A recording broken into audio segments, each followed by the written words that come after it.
Hello friends, आज फिर एक बहुत अच्छी इंटरेस्टिंग वीडियो के साथ मैं उपस्थित हूँ। और ये वीडियो हम सभी लोगों के लिए बहुत काम की वीडियो है। आमतौर पर हमारे रोज़मर्रा की ज़िंदगी में इसका हम इस्तेमाल करते हैं। वीडियो है क्रेडिट कार्ड पर। क्या है क्रेडिट कार्ड? सबसे पहले तो हम यही जान लें कि क्रेडिट कार्ड क्या है और डेबिट कार्ड क्या है। देखिए, जब हम एक अकाउंट बैंक में खोलते हैं तो वहाँ से हमें एक कार्ड मिलता है जिसको हम आम तौर पर एटीएम कार्ड बोलते हैं। ATM card means ATM card machine से पैसे निकालने के लिए वो कार्ड होता है, या जमा भी हो जाते हैं उसी मशीन से।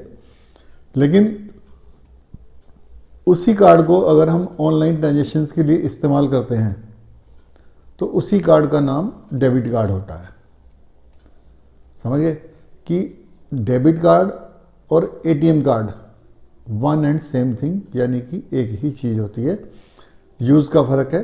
अगर उसको हम एटीएम कार्ड को मशीन में इस्तेमाल कर रहे हैं तो वो एटीएम कार्ड के नाम से जानेंगे उसे हम, अदरवाइज़ वो डेबिट कार्ड है। और डेबिट कार्ड हम यूज़ कर सकते हैं अपने ऑनलाइन ट्रांजैक्शंस के करने के लिए, जैसे टिकट बुक करनी है, कोई रिचार्ज करना है, कुछ भी इस तरह की पेमेंट करनी है कहीं भी, तो ऑनलाइन ट्रांजैक्शंस के लिए हम उसको इस्तेमाल कर सकते हैं। क्रेडिट कार्ड क्या है? क्रेडिट कार्ड कंपनी हमें तभी देती है जब हमारा रिकॉर्ड अच्छा हो, हम अच्छे ट्रांजैक्शन मेंटेन कर रहे हों, लेन देन अच्छा हो हमारा।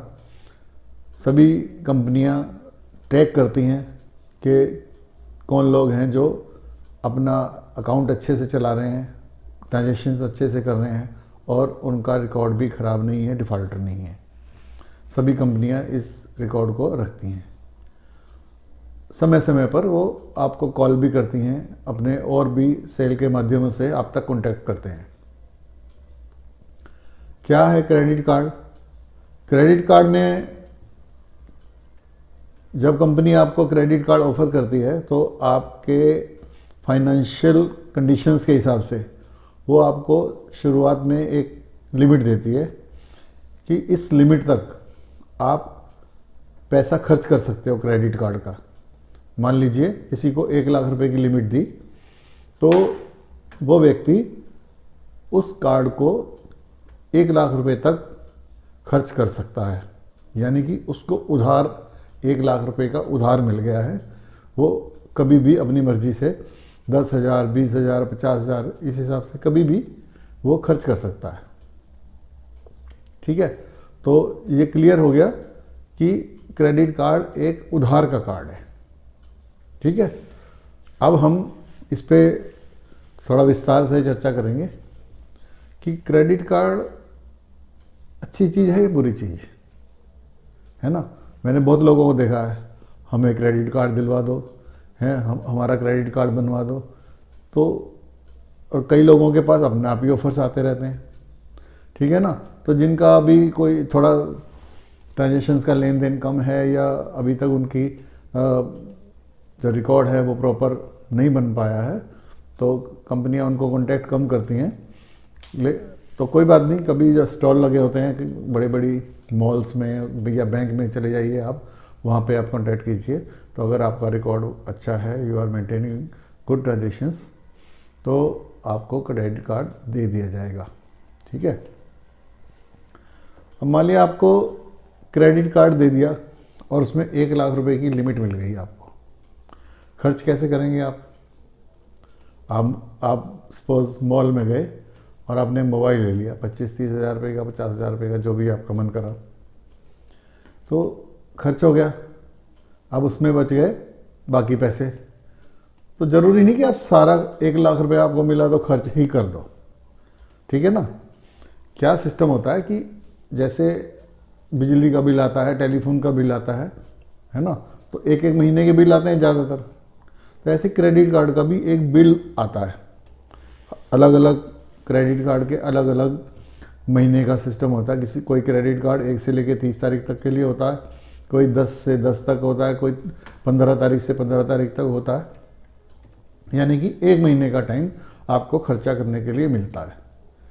सपोज आपने एग्जाम्पल के तौर पे आपको दिसंबर में कार्ड मिला, तो आपने दिसंबर में ही उसमें 50,000 रुपये खर्च कर लिए। तो जो आपका बिल का पीरियड है, मान लिया कंपनी ने 1 तारीख से लेके 30 तारीख तक का आपका बिल का पीरियड बनाया हुआ है, वो हर महीने सेम रहेगा। तो आपने सपोज 30 तारीख को ही खर्चा किया, तो दिसंबर के महीने की 30 तारीख का आपका जो 30 तारीख का खर्चा किया हुआ, तो 1 तारीख को कंपनी आपका बिल जनरेट कर देगी कि पिछले महीने आपने इतना खर्चा कर दिया है और आप इतने दिनों में 18-19 दिन का टाइम मिलता है, उसमें इसकी पेमेंट कर दीजिए। तुरंत पेमेंट नहीं मांगती कंपनी की 30 तारीख को खर्चा करा और 1 तारीख को बिल बना दिया और 1 तारीख को पेमेंट कर दो। तो आपको 18-19 दिन का टाइम मिलता है, उसमें आपको पेमेंट करनी पड़ती है। वो जो डेट मिलती है उसको कहते हैं ड्यू डेट। आपने क्या याद रखना होता है कि किसी भी हालत में उस ड्यू डेट से पहले पहले उस क्रेडिट कार्ड की पेमेंट कर देनी है। और कितनी करनी है? सारा पैसा, यानी कि पिछले महीने में जितना भी क्रेडिट कार्ड से आपने खर्चा किया है, वो सारा का सारा पैसा अगले महीने की जो ड्यू डेट आ गई है, उस ड्यू डेट से पहले पहले चुका देना है। नहीं चुकाए तो क्या होगा, है ना? ये भी तो जानना है ना भाई। नहीं चुकाएंगे तो क्या होगा? पेनल्टी लगेगी। सबसे पहली बात, 1200 रुपये तक की पेनल्टी लग जाती है 1 महीने की। और अभी तो अगर आप पेमेंट उसकी ड्यू डेट पे कर देते हो, ना तो आपको पेनल्टी लगेगी, ना ही लगेगा 1 रुपये का भी ब्याज। No interest for the whole month. और 18-19 दिन जो आगे मिले हैं, कोई ब्याज आपको नहीं देना है। लेकिन अगर आपने वो ड्यू डेट निकाल दी, सपोज आपकी दिसंबर के बिल की डेट 20 जनवरी उन्होंने दी हुई है, तो आप 20 जनवरी को अगर पेमेंट नहीं करते और 21 जनवरी आ गई, तो समझिए लगभग 1200 रुपये तो आपके पेनल्टी लग गई। अलग अलग है उसमें पेनल्टी के सिस्टम, 600, 700, 1200 तक लगभग इतना पेनल्टी आप समझिए। अलग अलग कंपनियों ने अलग अलग अपना हिसाब बनाया हुआ है। तो ये मान के चलिए आप 1200 रुपये पेनल्टी आपको लग जानी है। प्लस क्या लगेगा? बहुत ज़्यादा ब्याज। बहुत ज़्यादा कितना? 36%। समझ रहे हैं? आम भाषा में हम उसको बोल देते हैं 3% पर मंथ, 3% पर मंथ। और अगर इसको हम एनुअल कहेंगे तो 36% पर एनम। ज़्यादा है ना ब्याज। यानी कि अगर आपने 1 लाख रुपए का खर्चा कर दिया, उस पे उस महीने का जो बिल बन जाएगा वो 3,000 रुपये लगभग इंटरेस्ट लग जाएगा, 1200 रुपये की पेनल्टी लग जाएगी 1 ही महीने में। तो समझदारी किस में है? समझदारी तो इसी में है ना जी, कि आप खर्चा करिए, कोई बात नहीं, इमरजेंसी है या आपको शौक़ है तो कर लीजिए। लेकिन क्रेडिट कार्ड का खर्चा तभी करिए जब आपका ये अरेंजमेंट है कि इसकी जो ड्यू डेट आएगी उस पर आप किसी भी कीमत पे पेमेंट कर दें। ठीक है ना?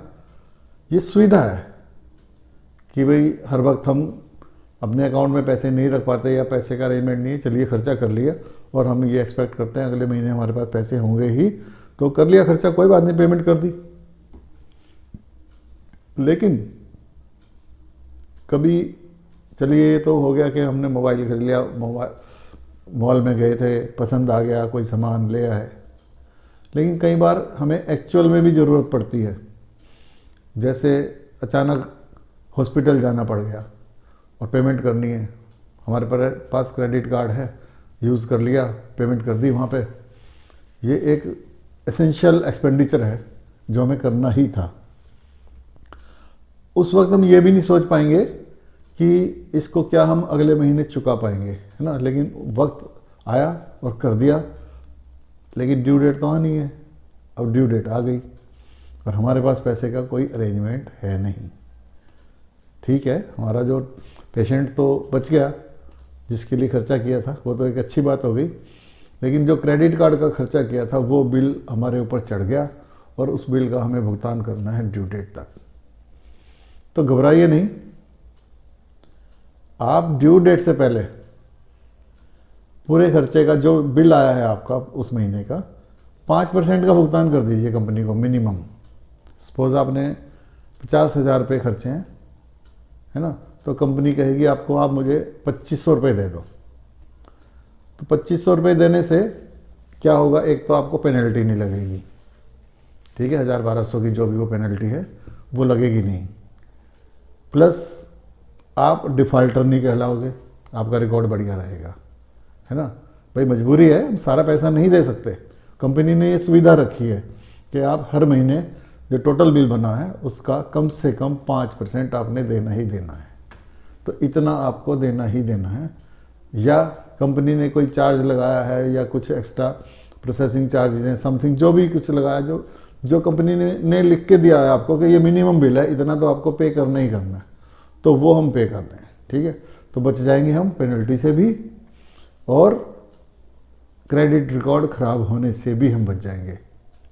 लेकिन नुकसान इंटरेस्ट का होगा, इंटरेस्ट तो लगेगा ही, कोई बात नहीं, इमरजेंसी के लिए इस तरह के काम करने पड़ते हैं, तो इमरजेंसी निकल जाएगी। ठीक है, एक बहुत बड़ी सेल करने का तरीका भी होता है क्रेडिट कार्ड को, तो लोग ज़्यादातर ये बोलते हैं 50 दिन क्रेडिट फ्री मिल गया हमको, ब्याज बिना ब्याज का पैसा मिल गया 50 दिन के लिए, 30 दिन जो बिल का और 20 दिन जो आगे मिलते हैं भुगतान के लिए, मार्जिन के लिए।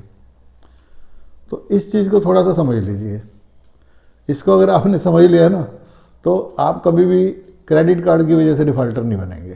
ठीक है ना, अभी जैसे मैंने समझाया था कि अभी क्रेडिट कार्ड का जो बिल होता है ना 1 महीने का होता है। अब हमें ये जानना रहता है कि हमारा जो क्रेडिट कार्ड का बिल का पीरियड है वो कौन सा है, 1 से 30 तारीख तक का है, 10 से 10 का है, 15 से 15 का, कौन सा पीरियड है। चलिए हमें पता चल गया, हम एग्जाम्पल के लिए यही मान के चलते हैं कि 1 से लेकर 30 तारीख तक का पीरियड हमारे पास है। अब आप ये देखिए, जिसने 1 दिसंबर को, हम दिसंबर के महीने का एग्जाम्पल लेके चल रहे हैं, सपोज किसी ने 1 दिसंबर को पेमेंट कर दी क्रेडिट कार्ड से कोई, ठीक है, अब उसका जो बिल बनेगा 30 तारीख को बनेगा, देना कब है, 20 तारीख से पहले पहले देना है, तो लगभग उसको 50 दिन मिल गए। ठीक है ना, बाकी बातें जो मैंने अभी समझाई थी वो सेम है कि पेमेंट ड्यू डेट से पहले करनी है, बाद में करनी है, मिनिमम करनी है, वो अभी मैंने आपको समझा चुका हूँ। अभी आप खाली डेज का फ्री के ब्याज का पंगा सुन लीजिए क्या है ना, कि 1 से लेके 30 तारीख तक का बिल बन गया, आपने 1 तारीख को जो खर्चा किया था आपको 30 दिन मिल गए, प्लस 19 दिन के करीब आगे मिल गए जब हमने पेमेंट करनी है, तो 48-49 दिन हमारे पास मिल गए जहाँ पे हमें ब्याज फ्री पैसा मिल गया। ठीक है, नो इंटरेस्ट। लेकिन इसको आप दूसरी तरीके से सोचिए, किसी ने मान लिया 1 तारीख को ना खर्च करके वो जो खर्चा करना था वो 20 को कर दिया या 25 को कर दिया, 25 को मान लीजिए, 25 दिसंबर को वो खर्चा कर दिया, पूरे महीने खर्चा नहीं करा, लेकिन 25 दिसंबर को उसको ज़रूरत पड़ेगी, उसने वो खर्चा कर दिया। इस केस में कितने दिन मिलेंगे फ्री के? 25 दिन से पहले 24 दिन तो चले ही गए, है ना, तो 6 और 7 दिन दिसंबर के प्लस 18 दिन जनवरी के, यानी कि 25 दिन हमें इसका मिला है केवल इंटरेस्ट फ्री पीरियड। समझ गए ना, जिसने 1 तारीख को खर्चा कर दिया उसको तो 50 दिन मिल गए, लेकिन जिसने खर्चा ही 25 तारीख को करा है तो वो 50 दिन का बेनिफिट उसको कैसे मिल जाएगा इंटरेस्ट फ्री का? उसको तो जो बाकी बचे दिसंबर के दिन हैं 25, 26, 27, 28, 29, 30, 31, यानी कि 7 डेज, है ना, 7 डेज ये प्लस 18 दिन अगले महीने के, इसमें मिल गया 18 और 7, 25 दिन का उसको इंटरेस्ट फ्री पैसा मिल गया। ठीक है, ये समझ लीजिए आप। अब आपने ड्यू डेट पे पेमेंट करनी है या मिनिमम करना है, ये आपने सोचना है। मैंने आपको खाली ये बताया कि 50 दिन कैसे कैलकुलेट होते हैं, ठीक है ना। अब 50 दिन के चक्कर में क्या करते हैं हम, ज़्यादातर हम क्या गलती करते हैं अगर नहीं हमें पता होता। वैसे अब बहुत लोग समझदार हो गए, बहुत अवेयरनेस आ चुकी है। मैं तो जस्ट आपको, जो बहुत सारे मेरे भाई बंधु हैं उनको नहीं पता है, तो इसलिए आप बताने की कोशिश कर रहा हूँ कि कई लोग क्या करते हैं, जैसे मैंने आज 20 दिसंबर को खर्चा किया मान लिया, हम यहाँ से 50 दिन कैलकुलेट करने शुरू कर देते हैं, है ना। ऐसा नहीं है। बिल पीरियड में जितना टाइम बचा हुआ वो प्लस 18 दिन आपको आगे मिलेंगे पेमेंट करने के लिए, वो इतना ही मिलेगा आपको। 1 तारीख को खर्चा करा तो 50 दिन मिल गए, मान लिया 20 तारीख को खर्चा करा तो 11 दिन दिसंबर के प्लस 18 दिन वो, तो 29 दिन मिल गए। तो ऐसे ध्यान रखना है, जिस दिन खर्चा करा उस दिन से 50 दिन नहीं गिनने हैं, है ना। अपने बिल पीरियड का ध्यान रखना है, ठीक है। अब ये वीडियो थोड़ी ज़्यादा बड़ी हो रही है, इसलिए बाकी वीडियोस हम इससे संबंधित क्रेडिट कार्ड को यूज़ करना है या नहीं करना है, कैसे करना है, वैसे तो मेरी इस वीडियो से आपको समझ में आ गई होगी क्रेडिट कार्ड किस तरह से यूज़ करना है। अगर आपको सही से यूज़ करना आ गया तो credit card is very good for every person, ठीक है। इसके साथ हम वीडियो यहीं ख़त्म करते हैं। इससे संबंधित, क्रेडिट कार्ड से संबंधित ही दूसरी वीडियो बहुत जल्द आपके बीच में आएगी। तब तक के लिए इजाज़त दीजिए और मेरे इस चैनल को सब्सक्राइब ज़रूर कीजिए और शेयर कर दीजिए।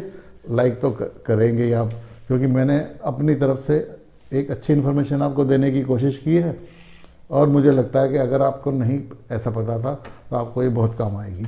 फिर भी अगर आपकी क्वेरी है तो कमेंट बॉक्स में डाल दीजिए, तो मैं उसको किसी ना किसी तरीके आप तक उसका सॉल्यूशन पहुंचा दूंगा, ठीक है।